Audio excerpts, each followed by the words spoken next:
अब हम देख लेते हैं वैदिक कालीन स्थिति को। सबसे पहले वहाँ पर राजनीतिक स्थिति कैसा था इसको देख लेते हैं। राजनीतिक में वैदिक, ऋग वैदिक में अलग देखेंगे, सभी में उत्तर वैदिक में अलग। ऋग वैदिक होता है 1500 से 1000 BC। उस समय जन होता था, जन में मंत्री बनाते थे 5 देख रेख के लिए, और स्वैच्छिक कर दिया जाता था जिसको बलि कहते थे। उस समय सभा जिसको श्रेष्ठ लोगों की का था, ये अभी के राज्यसभा जैसा। समिति उस समय था, उसको आम लोगों के लिए था, वो अभी के लोकसभा जैसा है।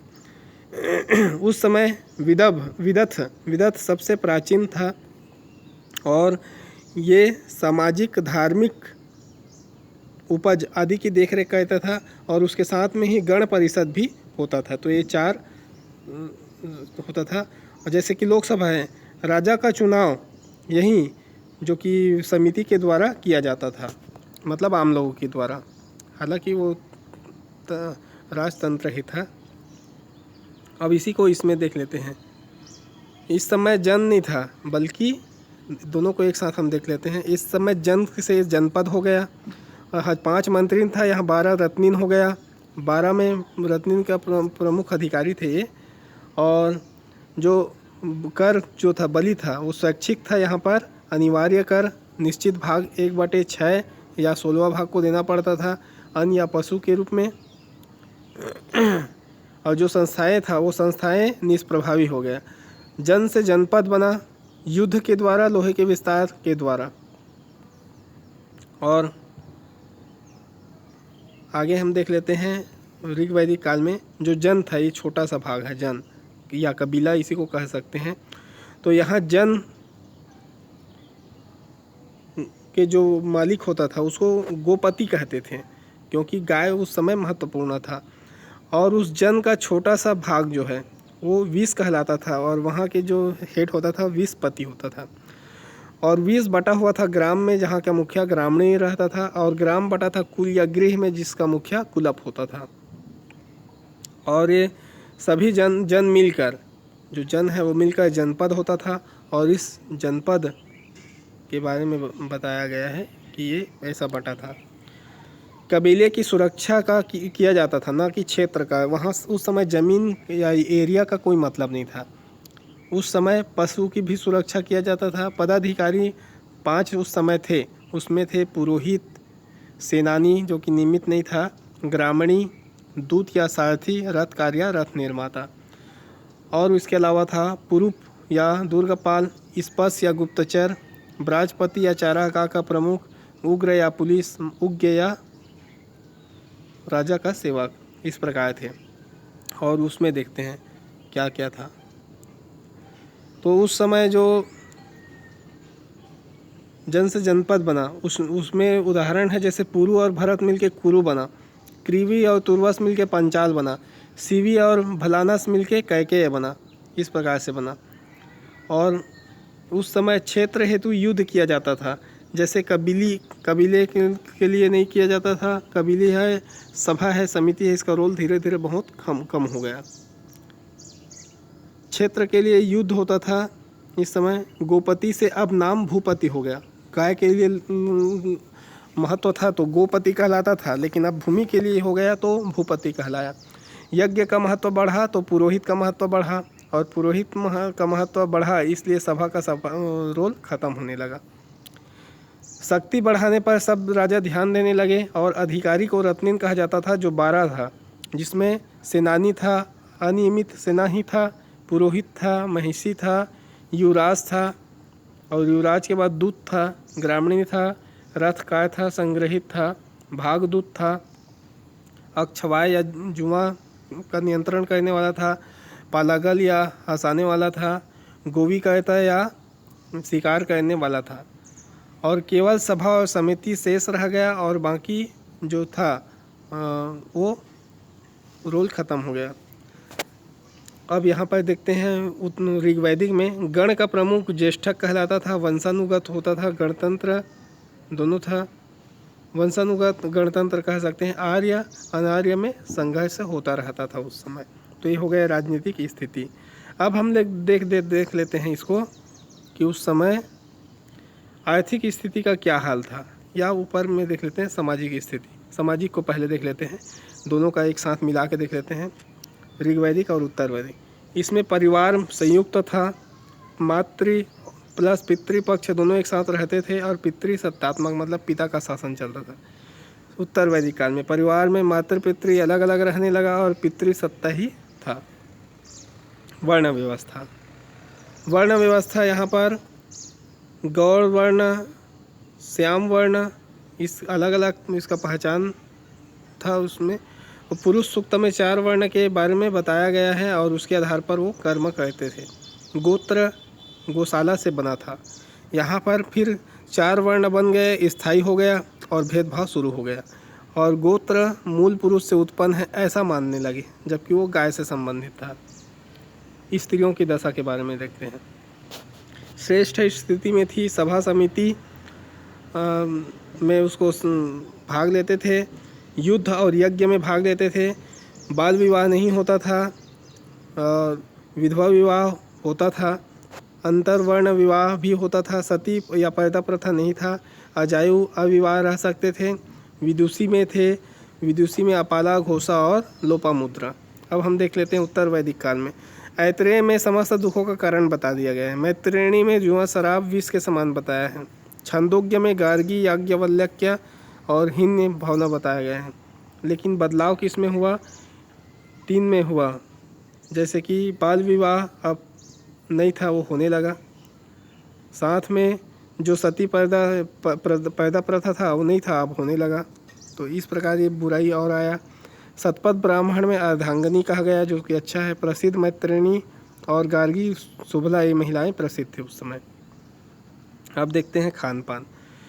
खान पान में शाकाहारी मांसाहारी दोनों थे और अधन्या गाय न मारने योग्य माना जाता था।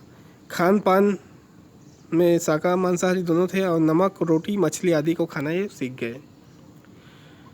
रहन सहन या पोशाक, रहन सहन पोशाक नीवी या अधिवास कमर के नीचे वाले कपड़े को कहते थे, वासस कमर के ऊपर वाले को, अधोवास वस्त्र के ऊपर जो साल के रूप में पहनते थे, उष्णी या पगड़ी को कहते थे, रुक्म गले के हार को कहते थे और निष्क स्वर्ण हार को कहते थे।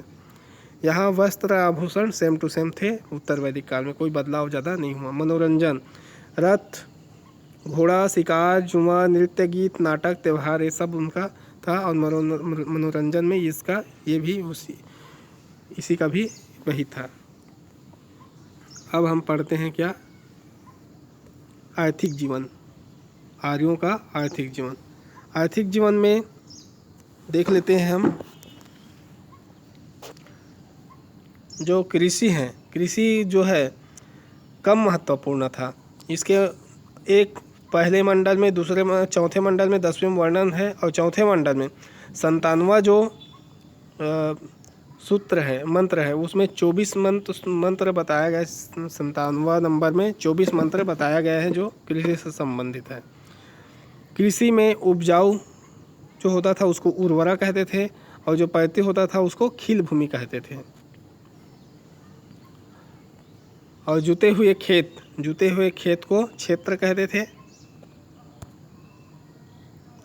जो जुते हुए खेत रहते थे उसको क्षेत्र कहते थे और जो जुते हुए लकीर कुंड होता था उसको सीता कहते थे। यहीं से सीता का जन्म माना जाता है। और इसके बाद पशुपालन अधिक महत्वपूर्ण था। पशु जो है यातायात खाद्यान्न कृषि विनिमय का माध्यम था और प्रमुख गाय को संपत्ति के रूप में माना जाता था। अन्य पशु में घोड़ा बैल भेड़ बकरी ऊँट कुत्ता, उस समय जानकारी नहीं था तो बाघ और हाथी के बारे में। इस समय शिल्प और उद्योग, वस्त्र उद्योग था जिसमें कपास की जानकारी नहीं था लेकिन ऊन की जानकारी था। धातु उद्योग में सोना तांबा कांसा का जानकारी था, सोना चांदी और लोहा का जानकारी नहीं था उस समय। व्यापार कपड़े खाल और होता था, व्यापारी को पणी कहते थे। विनिमय के साधन थे, मुद्रा उस समय नहीं था, वस्तु विनिमय चलता था जिसमें गाय घोड़ा और निष्क इसका इस्तेमाल होता था। परिवहन भी होता था। उत्तर वैदिक काल में देख लेते हैं। अथर्ववेद में नहर के बारे में वर्णन है। कृषि प्रमुख हो गया। पहले तो पशुपालन प्रमुख था, अब कृषि हो गया। भूमि निजी होने लगा, स्थायित्व आने लगा कि ये मेरा भूमि है। लोहा में से फाल कुल्हाड़ी बना, जिससे कृषि का विकास हुआ। तैत्तिरीय उपनिषद में अन्न ही ब्रह्म है कहा गया है, मतलब समझ जाइए कि अन्न का महत्व बढ़ गया था। राजा जनक स्वयं कृषि करते थे। और पशुपालन में बाघ और हाथी को भी जानकारी पशुओं के बारे में हो गया है अब उत्तर वैदिक काल में। शिल्प उद्योग में धातु लोहा की पता चल गया, जिसको श्याम या कृष्ण अयस्क या कृष्ण या श्याम अयस्क कहते थे। तांबा को लोहित अयस्क कहते थे। श्रेष्ठीन व्यापारियों की श्रेणी बनने लगा, मतलब व्यापार बढ़ने लगा। विनिमय वस्तु विनिमय ही रहा, मुद्रा अभी तक नहीं हुआ। परिवहन तो सामान्य ही था। उत्तर वैदिक काल, ऋग वैदिक काल में और उत्तर वैदिक काल में सांस्कृतिक स्थिति। तो सांस्कृतिक में सबसे पहले हम ऋग्वैदिक में देख लेते हैं। प्रकृति का पूजा होता था, दैवीकरण मानवीकरण होता था। बाढ़, जंगल, आग ये प्रकृति से संबंधित घटना मानते थे। सम्मान और भय से उनको देखते थे। बहुदेववादी थे, बहुदेववादी सब एक, जैसे कि अंतरिक्ष का देवता, अंतरिक्ष के देवता में कि कौन कौन से थे। अग्नि, अग्नि को अंतरिक्ष का देवता कहते थे। साथ में ध्रुव, सूर्य, अदिति, मित्र, सविता और पूषण। साथ में जो आकाश के देवता,